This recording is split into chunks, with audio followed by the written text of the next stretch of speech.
नमस्कार, मैं हूं आपके साथ अंजना शर्मा और आप देख रहे हैं करंट खबर। तो आइए बढ़ते हैं आज की प्रमुख खबर की ओर।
मुंदरकोठी स्टेडियम खैरबनी गोदा जिला स्थित मुंदरकोठी स्टेडियम में आयोजित आपकी योजना आपकी सरकार आपके द्वार के तीसरे चरण के अंतर्गत आयोजित कार्यक्रम में बतौर मुख्य अतिथि सम्मिलित हुए मुख्यमंत्री हेमंत सोरेन। इस अवसर पर मुख्यमंत्री ने विभिन्न विकास योजनाओं का उद्घाटन, शिलान्यास और लाभुकों के बीच परिसंपत्ति का किया वितरण। मुख्यमंत्री ने लगभग 441.6 करोड़ रुपए की 217 योजनाओं का किया उद्घाटन, शिलान्यास। 1,81,303 लाभुकों के बीच लगभग 300 करोड़ 96 लाख रुपए की बांटी परिसंपत्ति आमजन के आवश्यकता अनुरूप बना रहे हैं। योजना सर्वजन पेंशन योजना लागू करने के मामले में झारखंड देश का पहला राज्य के 8 लाख से अधिक वंचित परिवारों को देंगे अबुआ आवास योजना का लाभ। हेमंत सोरेन मुख्यमंत्री हेमंत सोरेन ने कहा कि वर्तमान में हमारी सरकार जो योजनाएं बना रही है, ये योजनाएं आपकी योजना आपकी सरकार आपके द्वार कार्यक्रम के माध्यम से प्राप्त हुए आवेदनों के आकलन के बाद ही तैयार की जाती है। झारखंड की आत्मा गांव में बसती है, जब तक गांव मजबूत नहीं होगा तब तक राज्य मजबूत नहीं होगा। झारखंड का जड़ कैसे मजबूत हो, इस पर हमारी सरकार गंभीरता के साथ कार्य कर रही है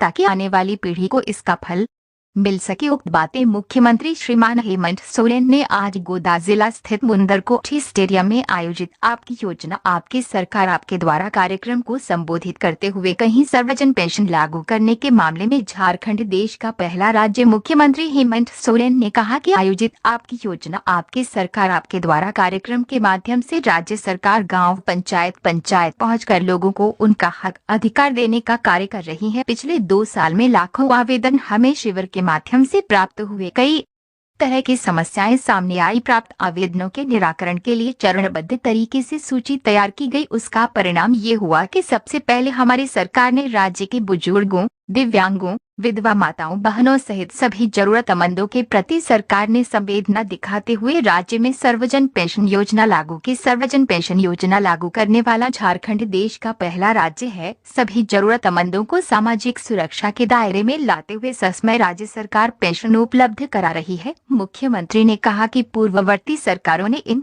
सभी जरूरतमंद वर्ग को दलालों के चक्कर में फंसने को मजबूर कर दिया था। अब सामाजिक सुरक्षा के दायरे में आने वाले पात्र लोगों को पेंशन के लिए विभिन्न कार्यालयों चक्कर नहीं काटना पड़ रहा है। अब उन्हें किसी के पास जाने की जरूरत नहीं है। हमने बुजुर्गों को सहारा दिया है, उनके हाथों में लाठी दी है। झारखंड जैसा पिछड़ा राज्य अब सभी पात्र लाभुकों 1000 रुपए पेंशन दे रहा है। वर्तमान सरकार का लक्ष्य सिर्फ जनसेवा। 8 लाख वंचित परिवारों को देंगे अब आवास योजना का लाभ। मुख्यमंत्री हेमंत सोरेन ने कहा कि झारखंड 23 वर्ष का हो गया है। ये राज्य अब युवावस्था में आ गया है, लेकिन पूर्ववर्ती सरकारों ने इस राज्य को दिशा देने का काम तो किया नहीं, बल्कि इसे खोखला करते रहे। मुख्यमंत्री ने कहा कि राज्य के सरकारी कर्मचारी अनुबंध कर्मी की जिम्मेवारी थी जनता की सेवा करना। सरकार कर्मचारियों को पैसा जनता की सेवा के लिए देती है, लेकिन पूर्ववर्ती सरकार डबल इंजन की सरकार ने उन कर्मचारियों को आपकी सेवा के लिए नहीं, अपनी सेवा में लोगों को लगा दिया। नतीजा है कि वर्तमान में लाखों की संख्या में समस्याओं के आवेदन हमें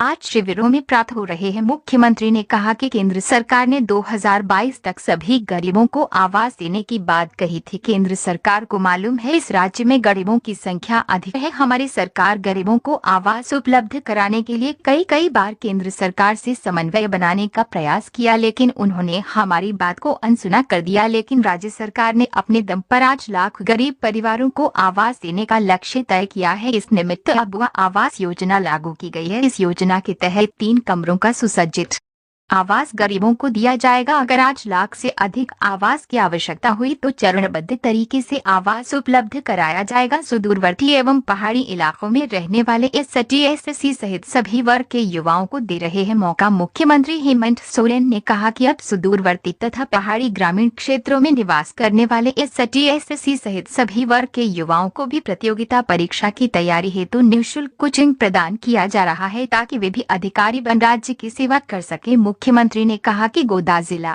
अंतर्गत करीब 800 की 0 मीटर 0 सड़क का निर्माण हो रहा है। मुख्यमंत्री ने कहा कि मुझे सूचना मिली कि सड़क निर्माण में गुणवत्ता से समझौता किया जा रहा है। जिला प्रशासन इस पर नजर रखे। खराब कार्य करने वाले संवेदकों को ब्लैकलिस्टेड करें। आपके चेहरे की मुस्कान देख आपके बीच आकर हम खड़े हुए हैं। हम लोग झूठा प्रचार करने पर विश्वास नहीं करते हैं। हम लोग जो कहते हैं उसे करके दिखाते हैं। परिवार की सभी बेटियों को मिलेगा सावित्रीबाई फुले किशोरी समृद्धि योजना का लाभ। मुख्यमंत्री हेमंत सोरेन ने कहा कि सावित्रीबाई फुले किशोरी समृद्धि योजना से राज्य की 8 लाख बच्चियों को योजना से जोड़ा गया है। परिवार की 2 बेटियों को योजना का लाभ देने की बाध्यता समाप्त कर दी गई है। परिवार की सभी बेटियों को योजना का लाभ मिलेगा। पढ़ाई से कोई भी बच्ची वंचित न रहे, इस निमित्त हमारी सरकार कृत संकल्पित है। मुख्यमंत्री ने कहा कि गोदा जिला के युवक युवतियां खिलाड़ियों की खेल में गतिविधि बढ़ी है, ये सुखद है। राज्य खेल को लेकर अलग पहचान बना सकता है, लेकिन 20 वर्ष तक इसको लेकर गंभीरता नहीं दिखाई गई। वर्तमान में गांव-गांव खेल के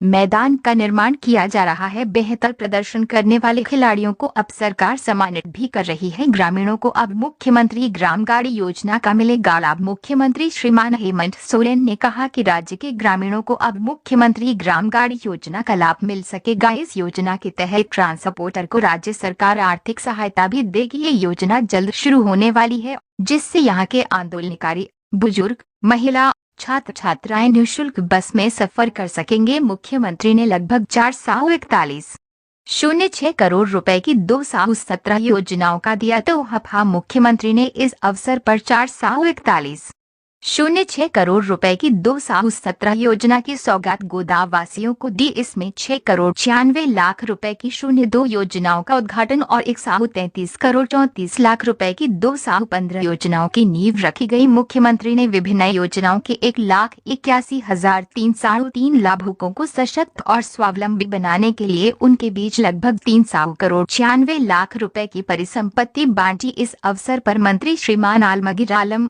मंत्री श्रीमान सत्यानंद भोक्ता, सांसद श्रीमान विजय हांसदा, पौड़ायाहाट विधायक श्रीमान प्रदीप यादव, महगामा विधायक श्रीमती दीपिका पांडेय सिंह, जिला परिषद अध्यक्षा श्रीमती बेबी देवी, 20 सूत्रीय उपाध्यक्ष श्रीमती बिंदु मंडल, मुख्यमंत्री के सचिव श्रीमान विनय कुमार चौबे, संथाल परगना प्रमंडल के आयुक्त श्रीमान लालचंद दादेल और जिले के उपायुक्त और पुलिस अधीक्षक समेत अन्य पदाधिकारी मौजूद थे।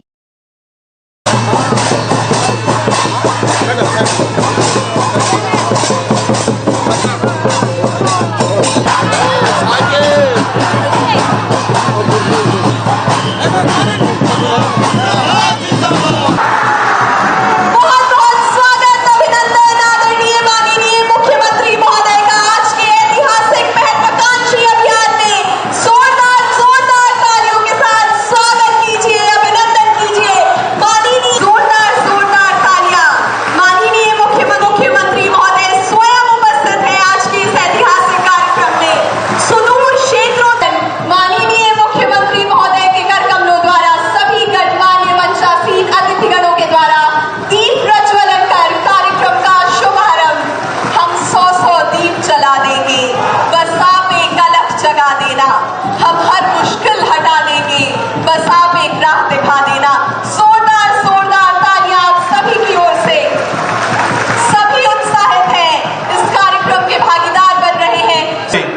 हमारे बीच मुख्य अतिथि के रूप में श्री हेमंत सत्यानंद भोक्ता माननीय मंत्री श्रम नियोजन प्रशिक्षण श्रीमती दीपिका पांडे सिंह माननीय विधायक देते हैं। गोड्डा जिला अंतर्गत माननीय अतिथि लोगों का मैं खासकर जो यहाँ पर हमारे बीच लोग दूर दराज से आए हैं, माननीय मुख्यमंत्री जी को सुनने के लिए आए हैं, सभी लोगों का एक बहुत बहुत धन्यवाद महोदय। उम्मीदों की गठरी बांधकर सपनों का पूरा ब्लॉक की चक्कर न लगानी पड़े, किसी वीडियो सीओ किसी कर्मचारी के पीछे न घूमना पड़े। आदरणीय माननीय मुख्यमंत्री महोदय से उनके आशीर्वचनों, उनके उद्गार के लिए जोरदार तालियों के बीच स्वागत माननीय मुख्यमंत्री महोदय झारखंड। हम लोगों ने एक अभियान चला रखा है, उस अभियान को अपनी नजरों से देखने के लिए हम सब लगातार विभिन्न जिलों में जा जाकर उसका मुआयना भी कर रहे हैं। काम कैसा चल रहा है, नहीं चल रहा है, इसका आकलन भी करने का हम लोग प्रयास कर रहे हैं। ये शिविर हमारे सरकार के कार्यकाल का ये तीसरा शिविर है। पहला शिविर 2021 में हम लोगों ने लगाया, दूसरा शिविर 2022 में गांव-गांव, पंचायत में लगे। अब ये तीसरा शिविर गांव-गांव, पंचायत में आपकी योजना, आपकी सरकार आपके द्वार खड़ी है। उसके तहत सरकार के योजना जो आपके लिए बनाती है, उन सब का गठरी बनाकर हम लोग पदाधिकारी को आपके गांव में, आपके पंचायतों में भेज रहे हैं। और आज पूरे राज्य में एक दिवाली और दशहरा की तरह का माहौल बना पड़ा। आज भी यहीं पर सिर्फ ये पंचायत, ये शिविर नहीं बल्कि और भी प्रखंडों में लगा हुआ है, पूरे राज्य में लगा हुआ है। 23 नवंबर से ये कार्यक्रम हम लोगों ने शुरू किया और 29 नवंबर तक ये कार्यक्रम चलेगा। आज हमारा इस राज्य का सबसे अधिक जो जनसंख्या है वो ग्रामीणों में बसता है, गांव में रहता है। लगभग 80% जनसंख्या हमारे ग्रामीण क्षेत्र में रहते हैं। इसका मतलब झारखंड की आत्मा गांव में बसती है। अगर गांव मजबूत नहीं होगा तो शहर कभी मजबूत नहीं हो सकता, राज्य कभी मजबूत नहीं हो सकता।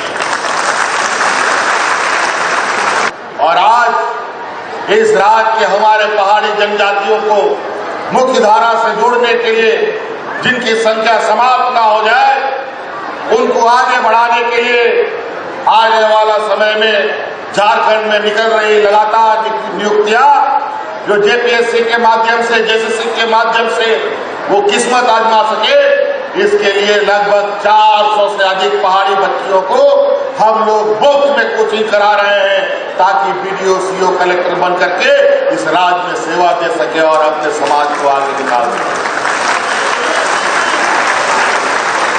आज हमारे पढ़े लिखे नौजवानों के रोजगार की बात हो, कम पढ़े लिखे, नहीं पढ़े लिखे नौजवानों के लिए स्वरोजगार की बात हो, महिलाओं की बात हो, सभी के क्षेत्र में हम लोगों ने योजनाएं प्रारंभ कर रखी है।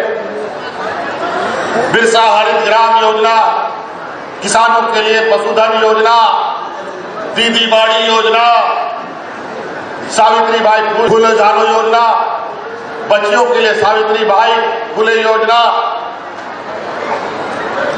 कई योजनाएं हमने चला रखी है। आज सबसे बड़ी समस्या हमारे ग्रामीण क्षेत्र में है गरीबी। पूंजी नहीं है। अब उस पूंजी का कोई आपको चिंता करने का जरूरत नहीं है। आपको कोई भी काम करना है जिसमें आपको पूंजी कितना लगना है, सरकार को आवेदन दीजिए, वो पूंजी सरकार आपको देने का काम करेगी। आज कुल 133 करोड़ से अधिक रहा है। जोरदार तालियां आपकी ओर से, जोरदार तालियों के साथ योजनाओं का शिलान्यास और उद्घाटन। बताइए क्या कैंप में आप क्यों आए? कैंप में मैं इसलिए आई हूँ क्योंकि मुझे सावित्रीबाई फुले का लाभ मिला है। मैं पढ़ लिख कर एक डॉक्टर बनना चाहती हूँ। बहुत बढ़िया, बहुत मैंने तालियां, बच्चे के लिए ताली।